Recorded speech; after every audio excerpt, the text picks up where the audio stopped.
Barry Markovsky has been a sociology professor at University of South Carolina for 12 years. Before that, 18 years at University of Iowa and 2 years as sociology program director at the National Science Foundation. In addition to regular sociology courses, he also teaches a class on why so many people believe paranormal claims, astrology, Bigfoot, alien visitors, ESPN, and the like. I don't believe in God. Did I say ESPN? I don't believe in that. It's a stupid channel and none of you should ever watch it. ESP, I believe in. God, not so much. Nor ESPN. And he teaches that course in how to use science to investigate those claims. He was the first and is the current faculty advisor to the SSA affiliate group at University of South Carolina and was named the 2011 SSA Advisor of the Year. Please welcome Barry Markovsky.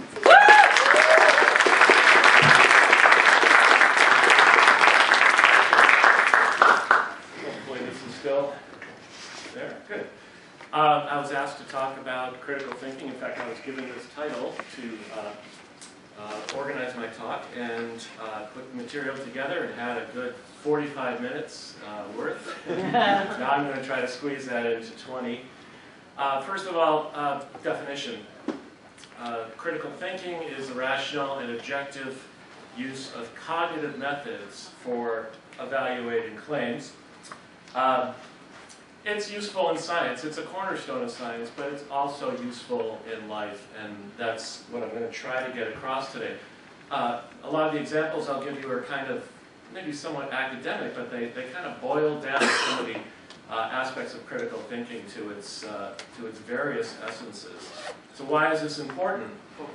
Objectivity and rationality aren't instinctive. We aren't naturally rational and instinctive. We do have a lot of instinctive hubris, I would say, that we tend to believe that what we believe is the truth. And we don't usually think of our beliefs as provisional. And so we don't tend to apply critical thinking to our beliefs. As a result, we're generally unaware of the kinds of biases that we have with respect to our own beliefs. There are a number of critical thinking tools you can apply. I think these are tremendous fun. I don't know if I'm going to be able to get that across or not in such a short time. But there is no one best method. There's a whole variety of methods. So the approach I'm advocating is a kind of Batman's utility belt method, where you use the methods that are most appropriate for the purposes at hand. These are going to fall into 3 compartments. Logical fallacy analysis, I think way more fun and interesting than it sounds. Substantive knowledge, having some knowledge in specific areas that's relevant to claims that are being made. You can't beat it, you can't do without it. And also an area that isn't always wrapped into discussions of critical thinking. Why we believe things to begin with. So I'm going to spend a little bit of time on that at the end. First of all, and you can see I have all kinds of logical fallacies there that I've had to skip over. I'm just going to mention a couple of really common ones very quickly. You've probably heard of these. This is an illustration. This was out of the paper this week. An illustration of argument from authority. You know, what possible authority does Donald Trump have to make public proclamations that we're supposed to believe about Edward Snowden? He's simply capitalizing on his authority, perhaps as a real estate tycoon, but that's irrelevant. How about this? Nearly everyone believes in God. There must be something to this. What's the name of that fallacy? Bandwagon. There's different, there's all different names. Strength in numbers, bandwagon fallacy. Just because a lot of people believe in something doesn't mean it's true. We can't explain those lights in the sky, so we'll probably spaceships. The argument from ignorance, right. The fact that you can eliminate one explanation for something doesn't make another explanation suddenly more probable. Okay, on to another area, substantive knowledge. A couple of brief illustrations of this back to the UFO idea. This is a picture of a UFO. A lot of people photographed this and called it in to a local police station in upstate New York.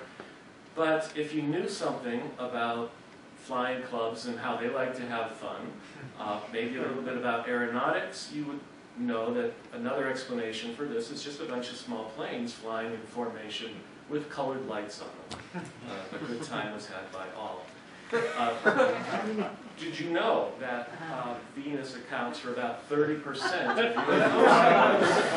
It's true. Venus is the third brightest object in the sky. The International Space Station is the fourth, and that accounts for a good percentage as well.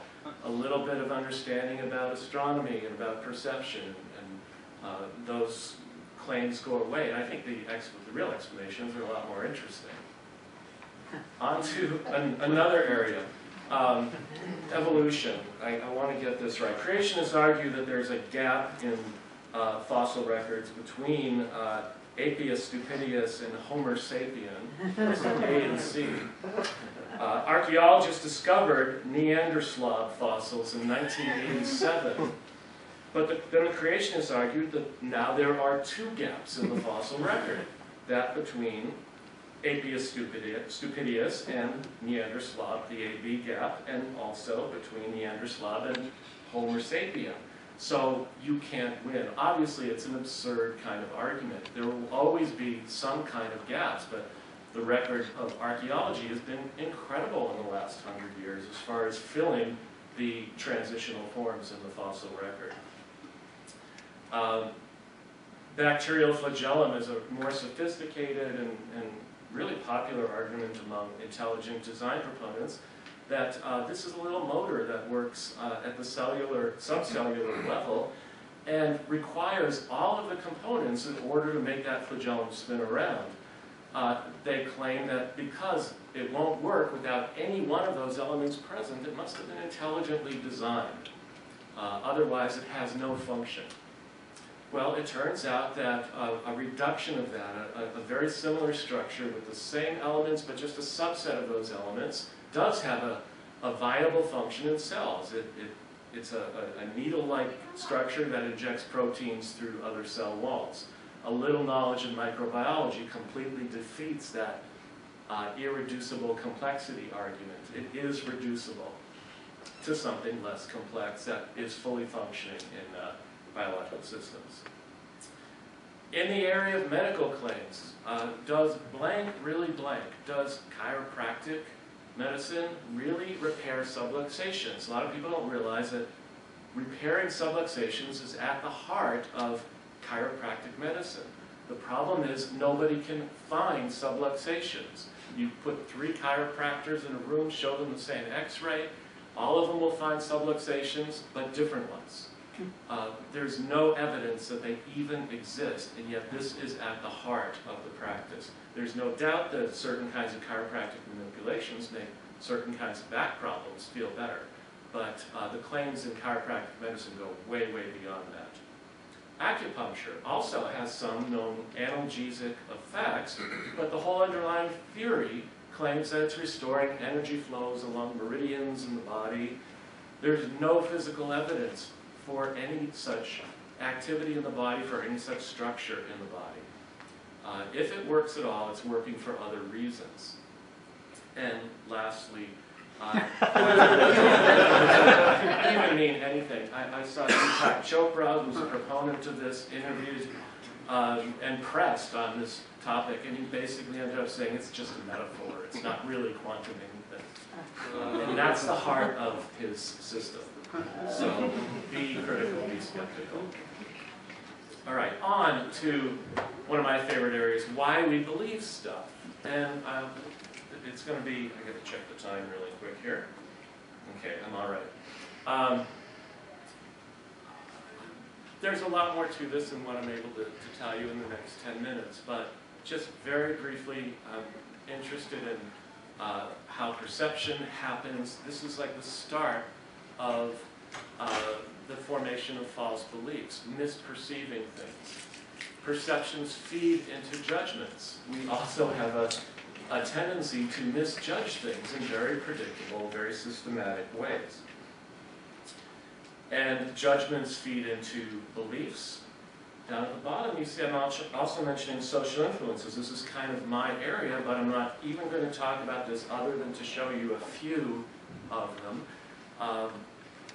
Social influences, we're largely unaware of how these affect our beliefs. Just imagine the impact of on a person's religious beliefs, of being born in a certain country, within a certain culture, within a certain family, and how that shapes their beliefs. That's a set of social influences. Social influences also operate through socioeconomic status, through gender, through politics, through age cohorts, through education, all of these factors. And I'm not going to be able to talk about them because there's enough other interesting stuff just happening with perception and judgment. So that's where I'm going to go next. Optical illusions. I had tons of these to show you, but I had to cut the top down. This is one of the more famous ones, the Ebbinghaus illusion. It tells you that if you want to look skinnier, you should hang around with larger people. If you want to look larger, you should hang around with small people. Those two blue dots are exactly the same size. It's a very potent optical illusion. It results in a misperception. We all know about seeing Jesus in various objects. This is just a small collection of food objects where Jesus has famously appeared. I don't even know what's in it. There's a tortilla, there's a crab, there's a pizza, and I think a grilled cheese sandwich there.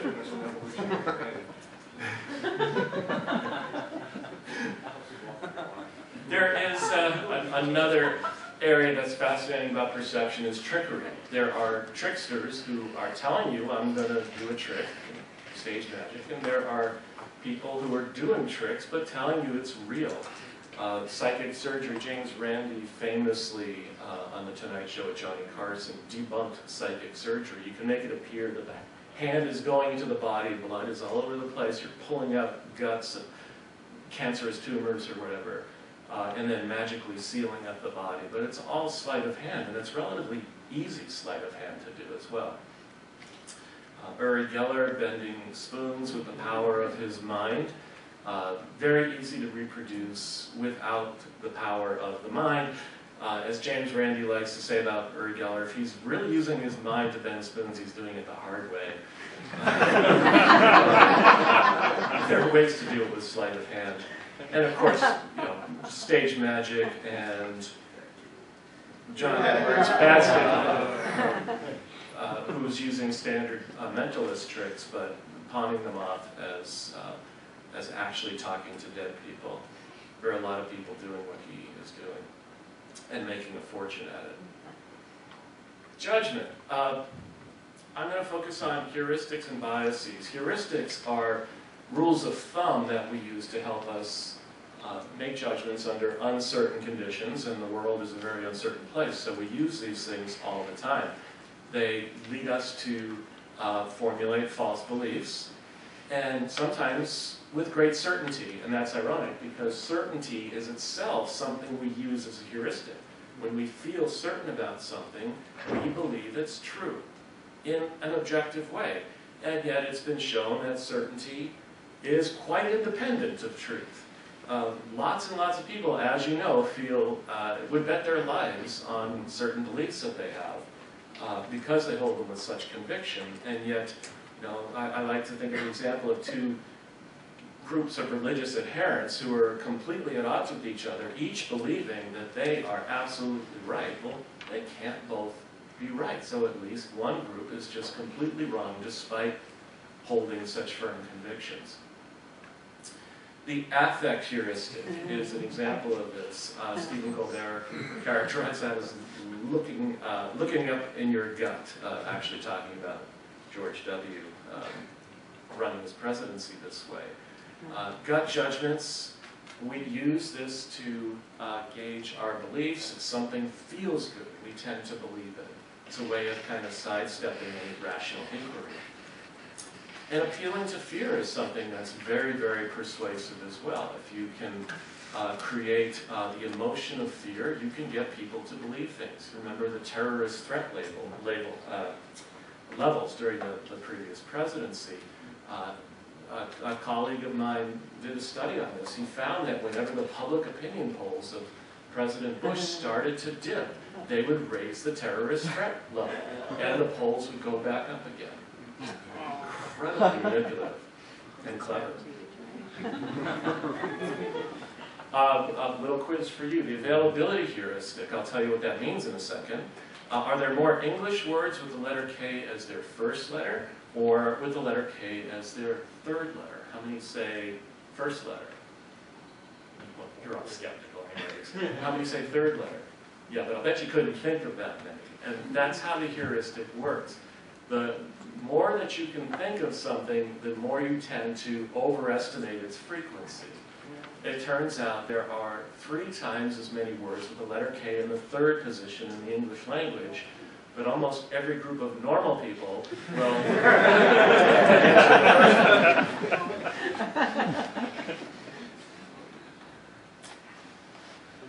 preconceptions. I'll explain that in a second, but first, how many F's are there in the following sentence? Do a quick count for me. The F's are right there, just count them.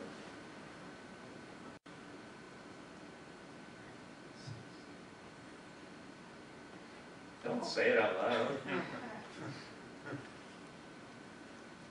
Okay.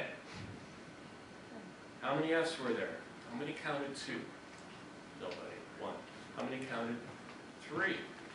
Most of you. How many count 4?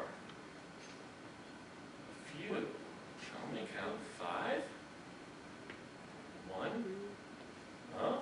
5. How many count 6? A small 6 or 7 people.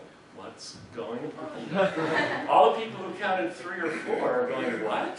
Well, what happened here is that you had some preconceptions about what the letter F sounds like when you read it in your head. Right. Finished files you all counted. Scientific you counted, but the word of has a V sounding F, and most of you just tended to gloss right over that. So there are 6. There are 6. Glad no one's life depended on that. Confirmation bias is another common sort of heuristic, and this is what makes horoscopes and fortune-telling work so well. We look for confirming evidence. We downplay or ignore any disconfirming information. And this accounts for some kinds of illusory correlations. To illustrate that, you show people this little chart. This is a count of how frequently back pain or no back pain occur on cloudy or sunny days. And the majority of people will say, yeah, there's an association between having back pain on cloudy days. That's the most frequent co-occurrence. So they're correlated statistically. But it turns out they're not. They're actually independent statistically. So given that, how do I say this as simply as possible, cloudiness is not a good predictor of back pain. In fact, it's a non-predictor. It's essentially random in this illustration if you did the statistics. It doesn't feel that way. It feels as though that knowing it's cloudy, you're more likely going to have back pain. But you're just as likely, in fact, you're more likely to have back pain when it's sunny. There just weren't as many sunny days in the sample. It's a little confusing, but that's why people use the heuristic and go for the simple answer. All right, I'm already ready to conclude here after those examples. I want to first give you or mention a few resources. You can always email me if you need to see more of this. Some great books on relevant topics. Sagan's book, The Demon Haunted World, which is sort of general skepticism, as is the last one, Why People Believe Weird Things by Michael Shermer. Not just general skepticism, but on paranormal beliefs and paranormal claims. Randy's Flim Flam mostly focuses on people who are scammers. He also wrote a great book called The Faith Healers. Cedarblom and Paulson's book is one in a whole genre of really nice critical thinking books used in usually college freshman philosophy courses. But I love it. It's just a really good read with tons and tons of illustrations from real life. And Heuristics and Biases is a little more academic, but does talk about lots and lots of easy to understand research and real life examples. Just two periodicals I'll mention. Most of you have heard of the Skeptical Inquirer by the Committee for Skeptical Inquiry. And Michael Shermer's Skeptic Society publishes Skeptic Magazine, both great, both fun. And a couple TV shows that popped into mind. Mythbusters, love to watch that, and Penn and Teller's Bullshit. I think that's still on Showtime. If not, the DVDs are out there, easy to get hold of. So, by way of conclusion, you're probably getting hungry for lunch too. What are the risks of uncritical thinking getting taken advantage of? This is why critical thinking is powerful, to avoid these kinds of problems. Making important life decisions based on bad information, lies, superstitions, etc.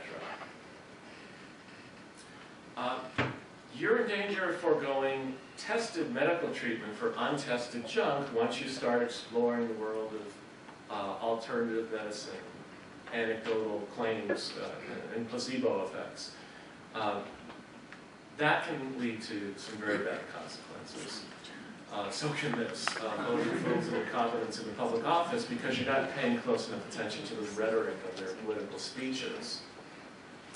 And in general, giving credence and power to false authorities, and I would definitely put clergy in that category. And you could go to hell if you choose the wrong God. I backed off on that a little bit. Finally, a few benefits. Now, taking my own advice here, I decided to create some positive emotional associations with the benefits so that these would really be locked in. And I'm told that unicorns are one of the things that make people happy. So I'm going to show some random positive images along with these messages. Critical thinking is fun to learn and to use. It's an entry point into science for a lot of people. And you can go as far or as shallow as you want in science via critical thinking tools, but it's all good. Rainbows. You can reduce suffering with critical thinking, applying it in the medical realm, for example.